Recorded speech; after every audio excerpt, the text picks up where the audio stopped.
রব্বানা যালামনা আনফুসানা, জান্নাত দে দেনা, সব কোথাও রাখা নাই। সব ঝামেলা, ঝঞ্ঝট, মিথ্যা প্রবঞ্চনা, প্রতারণা।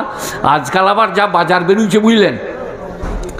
একজনা যে, কাকে আর বলবো, আপনাকেই বলি, আপনার সাথে ঝামেলা হবে না। হাফেজ সাহেবকে যে একজনা বললে, ভাই আমাদের ঘরে ওই যে কী বলো ওটাকে, দুতলাতে ধপ ধাপ আওয়াজ, তুই কী করতে এলি, কাকে দেখছিস, আমার দিকে চাইছি কেন, ওইটা কর না। এ বাবা বলছে আমাদের ঘরে দুতলাতে ধপ ধাপ আওয়াজ হচ্ছে, বল সাহেব কিছু করুন। হাফেজ সাহেব বললে দাঁড়া, দিয়ে এমনি করছে, হাত গুনছে। ও বাবা, তো বিরাট জেন, গায়ে চুল আছে, কিচ্ছু করার নাই। বলে দেখে কিছু করে দেন, আমার ঘরে দেখতে পারবো না। সেই সময় হাফেজ সাহেব বউ ফোন করেছে, ঘরে জামাইছে, তো বলে 2 কেজি ওজনের সাদা মোরগ লাগবে। আর বললে লেপের ওয়ার, বলে 30 মিটার সাদা কাপড় লাগবে। আর ঘর করছিল হাফেজ সাহেব, বলে 20 কেজি গজাল লাগবে। বলে তুলে চলে যায়, আমি ঠিক করে দেবো, এইটার বাজার চলছে, কি করবেন দেখুন। 20 কেজি গজাল, 30 মিটার সাদা কাপড়, তোর ঘরে বিরাট চুলওয়ালা জেন, হাত গুনে কেউ বলতে পারবে? কথা বলে না। হ্যাঁ, সব মেয়েরা লাইন দিয়ে বসে আছে, আমার স্বামী অন্যজনকে চোখ মারছে। বলে দাঁড়া, আমি হাত গুনে একটা তাবিজ দিচ্ছি। আমরা কি করে জানো, আমরা বলবিরা আমাদের জানলাই যে বলে, বাবা হুজুর একটু ব্যবস্থা করুন। কী হলো মা? বলে আমার স্বামী পল্ল জুড়ে হয়ে গিয়েছে, খালি সেই ধপধপে ওদের ঘরকে চলে যাচ্ছে। এই যে বলছে, পারবি কিছু করতে? কেন পারবে না, কেন পারবে না? ও তো দোয়া তাবিজের ব্যাপার নয়। কি ওটা, রুনা লায়লার গান শুনেছেন? ঘরের লোকে বলছে, ঘরের লোকে বলছে কেউ দোষ করেছে, পাড়াপড়শি বলছে চিনে ভূতে ধরেছে, কি করে বলি আমাকে কেউ প্রেম করেছে। রোগ হলে তো সারবে, ও তো প্রেম করেছে, ওখানে রোগের ওষুধ নাই। সেই কারণে এইগুলো কোরআন বলে দিয়েছে, যদি মানুষ না শুনে, না মনে রাখে, কী করবো বুঝলেন। মুসা আলাইহিস সালাম কাঠের বাক্স ওর মা ভরে দিলে, সূরাটার নাম কি? সূরা কাসাস। পানিতে ভাসিয়ে দিলে, আল্লাহ বলে ভাসিয়ে দাও, তোমার বেটাকে তোমার কোলে ফেরত দেবো। বলো নারায়ে তাকবীর, আল্লাহু আকবার। দরিয়ায় ভাসা মূসা তার মায়ের কোলে, দরিয়ায় ভাসা মূসা তার মায়ের কোলে। আর মেয়েকে বললো তো দরিয়ার কিনারায় কিনারায় যা, বাক্সটা কোন দিকে যাচ্ছে দেখবি, ওহম লা ইয়াশউরুন, কেউ যেন না জানতে পারে তুই বাক্সটা লক্ষ্য করছিস। তারপরে বাক্সটা চলে গেল। এরপরে ফেরাউনের ঘাটে, ফেরাউনের মন্ত্রী হামান, বিবি হাসিয়া গায়ে মজুদ, বাক্সটা টেনে নিয়ে এলো। ফুলা মাত্র দেখলে একটা ফুটফুটে চাঁদের মতো ছেলে। আর ইধারে মুসার মায়ের বুকটা শক্ত করে দিলে, কাঁদা কাটা করিস না, মুসার সিবিআইরা ধরে ফেলবে ফেরাউনের। তারপরে আসিয়া বললে, খবরদার, এই ছেলেটা বিদেশ থেকে ভেসে আসছে, এটা কিছু করো না, হয় আমরা ছেলে করে নেবো, নাহলে বেশি দামে বিক্রি করে দেবো। ঘরকে নিয়ে চলে গেল। সোনা রে, লাল রে, বাচ্চুর রে, ধন রে, আমার আদুরের রে। একবার আসিয়া, একবার ফেরাউন, একবার জাদুঘররা, জাদুঘর বলছে আলালের ঘরের দুলাল রে, ওরে আমার সোনা রে, দরিয়ায় ভাষার লাল রে। ওই জাদুঘররা যারা হাত গুনে বলেছে মিশর একটা ছেলে হবে, ফেরাউনের শত্রু হবে। ফেরাউন বললে সব বেটা ছেলে জবাই করে দাও, আগামী 2022 সালের খালি মেয়ে ছেলেগুলো ছেড়ে দেবে। এবার এটা তো বেটা ছেলে, তাহলে সেইটা হতে পারে। আসিয়া বলছে বিদেশ থেকে ভেসে এইছে, নোট তোমার ছেলে। তারপর ফেরাউন একদিন বলছে লাল রে, সোনা রে, ওরে আমার আকলিতে বেটা রে। আর মুসা আলাইহিস সালাম কান মুতে চেপে দিয়েছে একটা, ঝটাস করে। বলছে ওরে বাবরে, চোখটা ছিঁড়ে গেল রে, এই শালা চরটা আলাদা চর রে, এত ছোটো ছেলের এত ওজনের চর হবে না রে, এটা সেই ছেলেটাই বোধহয় হবে রে। দিয়ে তারপরে নানা রকম হ্যার প্যার। আসিয়া বললে তুমি খেপে গেইছো নাকি? ছোটো ছেলে বলে, ছোটো ছেলে লয়, আমার চোখে তারা ছিঁড়ে গেইছে, ছোটো ছেলে বলেই না। এখন প্রশ্ন এখানে কোনটা বলুন? জাদুঘররা যারা বলেছে মিশরে বাচ্চা হবে, ফেরাউনের শত্রু হবে, তারা শুধু কোলে করে লাচাচ্ছে, তারা বুঝতে পারে না এইটা সেইটা। এইটা আল্লাহ কোরআনে বলছে, বিশ্ববাসী যারা গণৎকার, জাদুকর, তারা মিথ্যাবাদী, প্রবঞ্চক, প্রতারক। বহরমপুর থেকে নিয়ে লালবাগ, লালবাগ থেকে ভগবানগুলা, ভগবান থেকে লালগোলা, উধার আপনার দিকে জঙ্গিপুর, উধার আপনার দিকে ধুলিয়ান, যেখানে যাবে যান, রাস্তার ধারে কপালে 3টে দাগ টেনে, পিঠ পর্যন্ত চুল ঝুলিয়ে, ওং বং গচ্ছতি কস্ত নমস্তেই নমস্তম নবীনন্দতে জীবনম মরণম কাল প্রতীক্ষেত নির্দেশং ভাইতক যথা সুখবন্ত বনং দুঃখং দুঃখবন্ত বনং ঝুঁকং নলবেতে নিত্য, না বলবো না, লোকে মনে করে পুজো পুজো হচ্ছে বোধহয়, থাক খানিকটা বাদ থাক। তারা বলছে চলে এসো, কার স্বামী স্ত্রীর ঝগড়া, কে কাকে বিয়ে করতে চাইছো বলো, কোথায় নানি রাজি হচ্ছে না, কোথায় দাদির মত নাই, খালি চলে এসো হাত গুনিয়ে দাও। ওরে বাবরে, তোমার তো দাগ নিচের দিকে নেমে গেছে, তোমার স্বামী বছর দুয়ের মধ্যে মারা যাবে। বলে কী করবো বাবা, কী করতে হবে? বলে কিচ্ছু করতে হবে না, পয়সাও লাগবে না, এই আংটিটা তোমার স্বামীকে বাঁচিয়ে দিবে, এই আংটিটা শরীর ভালো থাকবে, এই 100 টাকা রোজগার হবে, 4টা আংটিতে 4 আড়াইয়ে 1000 টাকা দাম, পয়সা লাগবে না, 4টা আংটি, আকিক, জমরজট, লুলু, মারজান, লে পড়লে দে 1000 টাকা, যা ঘর চলে যা। এখন আমার প্রশ্ন হচ্ছে, এই যে আমি অনেক জায়গায় রেগে বলেছি বুঝলেন, লোকে মনে করছে বলছে যে আপনি কেন গাল দিয়েছে, বলে আমি কেন গাল দেবো ভাই, তারা গাল দেই যেটা সেইটা বলেছি। যে হাত গোনাচ্ছে সে যদি এইরকম করে পিঠে একটা গোড়াল দিয়ে বলে কোক করে বাবা মারলি কেন বে, বলে তুই যে হাত গুনছিলি তুই জানতে পারি না চালাবো, এই যে কথা কিছু বুঝতে পারেন না আমার। কালকে যেখানে যে হাত গুনছে ঘাড়ে যে মেরে দেন এক গোড়াল, সে মারলি কেন বে, বলে তুই যে হাত গুনছিস বুঝতে পারি না এবার আমার চলবে। তারপরের গোড়ালটা পাঁজর চেপে কোক করে বলে আবার মারলি, বলে তুই জানতে পারি না আবার মারবে, তুই হাত গুনছিস ভাই। কথা মনে থাকবে আমার।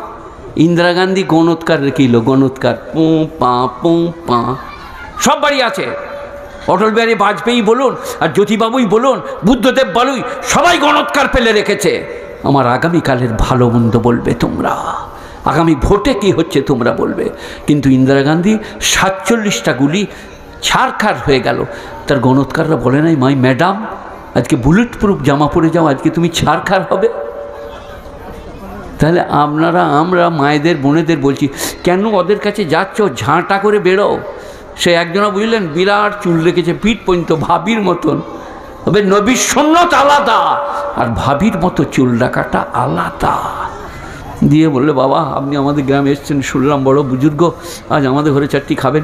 দিয়ে ভাত দিয়েছে বুঝলেন, ভাতের ভেতরে মাছ ডিম মুরগি ভরে দিয়েছে, দিয়ে বলছে বাবা খাও।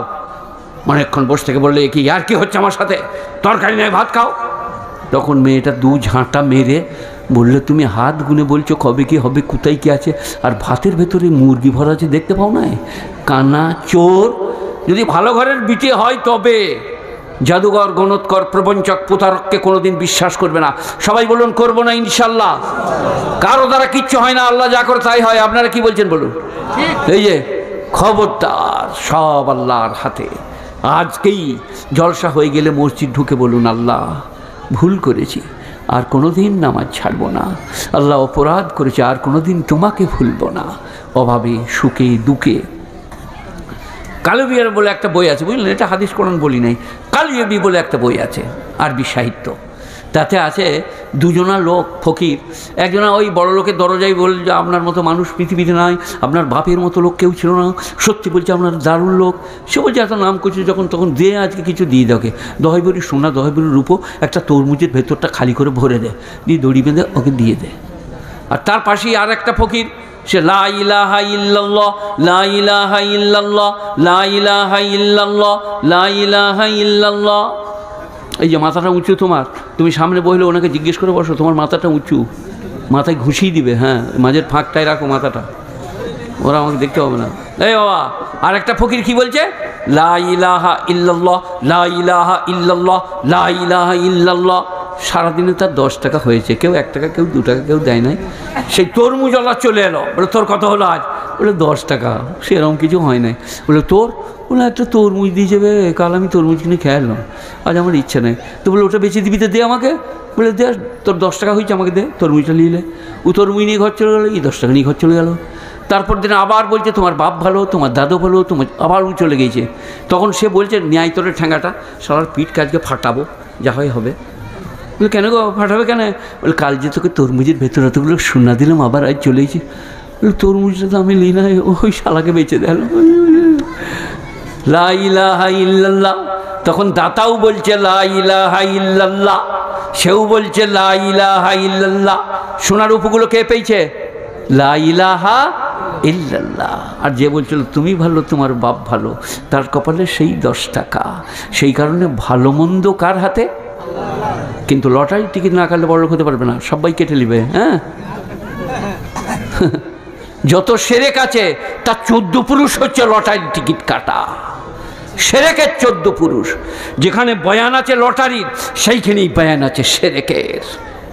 এক লাইনেই গুণীজনেরা জ্ঞানীজনেরা নেই নিষ্ঠমানেরা লটারির টিকিট কাটা চলবে না। তবে পশ্চিমবাংলার মানুষ আপনারা মরদ। যখন বাবরি মসজিদ ভেঙে দিলে তখন দরমার ভেতরে ঢুকে পড়লো। কেউ গোয়ালে, স্ত্রীকে বললে দরজাটা লাগিয়ে দাও, মোল সাহেবের ডাকতে এলে বলবে উনি বাড়িতে নাই। বাবরি মসজিদের জন্য মারামারি করতে যেতে হবে, জেহাদ করতে হবে, দরজা লাগিয়ে দিয়ে বলবি বাড়িতে নাই। আর বলছে স্ত্রী দোষ করেছে, তরকারিতে নুন হয়ে গেছে, দে ঠ্যাঙ্গা, পিঠকে ফাটিয়ে দেবো। তখন বলছে আমরা মরদ, স্ত্রীকে মারব। বিশ্বনবীর সুন্নতের আদর্শের পরিপন্থী বিশ্বনবী বলেছেন খয়ারুকুম লে আহলিহি, মেশকাত শরীফ 2 খণ্ড কেতাবুন নিকাহ। তোমাদের মধ্যে উত্তম তিনি যিনি নিজের বিবির কাছে উত্তম। কারো স্ত্রী যদি সাক্ষী দেয় আমার স্বামী ভালো মানুষ, আমার স্বামী ভদ্রলোক, আমার স্বামী কথাবার্তা মার্জিত, আমার হক আদায় করে, সে স্বামী জান্নাতি। কিন্তু আমাদের মেয়েদিকে চলো শুধু চলো গা যে আপনার স্বামী কেমন, বলবো ওরে বাবরে ও তো বাগানে হাজি, প্রচুর বাগান করে। বড় জামা পড়লে কি হবে? খুব গোলমাল। খবরদার। স্ত্রী অর্ধাঙ্গিনী, প্রেয়সী, জীবন সঙ্গিনী। বিশ্বনবী ভালোবাসতে বলেছেন, বিশ্বনবী ভালোবেসেছেন। যাই হোক, যেখানে বলছিলাম সেখানে ফিরে আসি। কি বলছিলাম? ইন্নাকা লা তাহদি মান আহবাবতা ওয়ালাকিন্নাল্লাহ ইয়াহদি মান ইয়াশা। হে নবী, তুমি হেদায়েত করতে পারো না যাকে ভালোবাসো। আল্লাহর নবী তার চাচাকে বলছেন, পৃষ্ঠপোষক চাচা, হিতাকাঙ্ক্ষী চাচা, ভালোবাসার চাচা। একবার বলুন লা ইলাহা ইল্লাল্লাহ। সবাই বলুন লা ইলাহা ইল্লাল্লাহ, লা ইলাহা ইল্লাল্লাহ, লা ইলাহা ইল্লাল্লাহ মুহাম্মাদুর রাসূলুল্লাহ। হতে পারে আজকের কলমাটার জন্যই আপনি জান্নাতে চলে যাবেন। লা ইলাহা ইল্লাল্লাহ মুহাম্মাদুর রাসূলুল্লাহ। চাচা বললেন, বার্ধক্যে কলমা পড়লে লোকে বলবে মৃত্যু ভয়ে পড়েছে, তাই আমি তোমার কলমাটা পড়িতে পারবো না। কেমন চাচা? মক্কার যুবকরা গিয়ে বলল, আপনার ভাইপোকে শাসন করুন, যে মিশন তিনি চালাচ্ছেন আমাদের মক্কার পরিপন্থী মিশন। চাচা একদিন দেখে বললে, ভাতিজা একটু আমার উপরে দয়া করো, তুমি তোমার মিশনটা কিছুদিনের জন্য স্থগিত রাখো। আল্লাহর নবী বললেন, চাচা যদি এক হাতে চন্দ্র দাও, এক হাতে সূর্য দাও, আমি আমার এই কাজ বন্ধ করতে পারবো না। কোনটা? কুলু লা ইলাহা ইল্লাল্লাহ তুফলিহুন। তোমরা সবাই বলো আল্লাহ ছাড়া মাবুদ নাই, তোমরা উত্তীর্ণ হয়ে যাবে। লা ইলাহা ইল্লাল্লাহ তুফলিহুন। চাচা ঈমান আনতে পারছে না। আল্লাহ নবী কি বলছেন? একবার যদি বলেন লা ইলাহা ইল্লাল্লাহ, আমি সুপারিশে করতে পাবো। আল্লাহ আমার চাচা, পৃষ্ঠপোষক চাচা, নিজের পাশে শয়ন করাতো, নিজের বেটা আলিয়ার একটু দূরে থাকতো, চাচার জন্যে আমার সুপারিশে কবুল করো, এটা বলতে পাবো। এরপরে 11 পারায় আল্লাহ আয়াত নাযিল করে দিলেন, না বলতে পাবে না। মা কানা লিন-নবী ওয়াল্লাযীনা আমানু ইস্তাগফিরু লিল মুশরিকিন। নবীর সঙ্গে আল্লাহর কথা চলছে, আল্লাহ ঈমানদারকে শুদ্ধ জুড়ে দিলেন। দেখুন, মা কানা লিন-নবী ওয়াল্লাযীনা আমানু, नबी के लिए मुनासिब नहीं है, ईमानदारों के लिए समुचित तो नहीं है, मुनासिब नहीं है अस्तगफिरु लिल मुशरिकिन। যারা শিরক করে মরেছে তাদের জন্য ক্ষমা পর্যন্ত চাইতে পাবে না। बस सब शेष। যা করছেন বলুন লা ইলাহা ইল্লাল্লাহ। নামাজ, রোজা, হজ, যাকাত, দিনদারি, পরেজগারি, বিয়েতে মোটরসাইকেল লোবো না, পোল লোবো না, স্ত্রীকে কষ্ট দেবো না। একবার নিল, আবার মোটরসাইকেল খারাপ হয়ে যায়, আবার স্ত্রীকে মারছে, তোর বাপকে বলগা আরেকটা দিবে, নাহলে তোকে কিন্তু আমি তেল দুবু দিয়ে আবার বিয়ে করবো। আর ক্যারকেরিয়ে জান্নাতে ঢুকে পড়বে। সব ভুল ধারণা, ভুল ধারণা। ভালো কাজ করুন, ভালো পথে চলুন, আজকেও কাজে লাগবে, কালকেও কাজে লাগবে। আর এই তো আমার আপনার কথা চলছে। উধারে পয়গম্বর নূহ নবী হলো না, চলুন আরেকটা চলুন, ইব্রাহিম নবী উলুল আজম পয়গম্বর, তৌহিদের লাল ইব্রাহিম নবী কিয়ামতের দিনে বলবেন, ওগো আল্লাহ আমার আব্বার কি হবে? আল্লাহ বলছে তোমার দুটো পায়ের মাঝখানে চেয়ে দেখো। বুখারী শরীফ। বীর্যুর আকারে রক্তে লুটোপুটি যাবে, ইব্রাহিমের সুপারিশ কবুল করা হবে না। আহা হা, ইব্রাহিম তখন তার বাপের উপরে বেজার হয়ে যাবে। আল্লাহ যার উপরে বেজার, আমিও তার উপরে বেজার। আজার কোরআন শরীফ। গুণীজনেরা, জ্ঞানীজনেরা, নেই নিষ্ঠবানেরা, আল্লাহওয়ালারা, মেহেরবান দিনদার পরেজগানীরা, সবাই বলুন শিরক করব না ইনশাল্লাহ, শিরক করব না ইনশাল্লাহ। কালমা, নামাজ, রোজা, হজ, যাকাত, দিনদারি, পরেজগারি, তাকওয়া, ক্ষুধাবিরতা, ভালো কাজ করা, ভালো কথা বলা, ভালো পথে চলা, দেখবেন আজকেও কাজে লাগবে, কালকেও কাজে লাগবে। আল্লাহ মেহেরবান, আল্লাহ বেনিয়াজ, তার দয়ার অন্ত নাই, প্রশংসার ভাষা নাই। কি হলো বলো? পেশাব লেগেছে ওকে? হ্যাঁ ভাই, তোমাকে পেশাব লেগেছে? হ্যাঁ, বক্তা আনতে যাচ্ছে? হ্যাঁ, যা তাড়াতাড়ি নিয়ে এসো ভাই, তাড়াতাড়ি নিয়ে এসো। আমারও 12টা বেজে গিয়েছিল। কমিটিও জানে যে ও আর কিছু মুরদ নাই।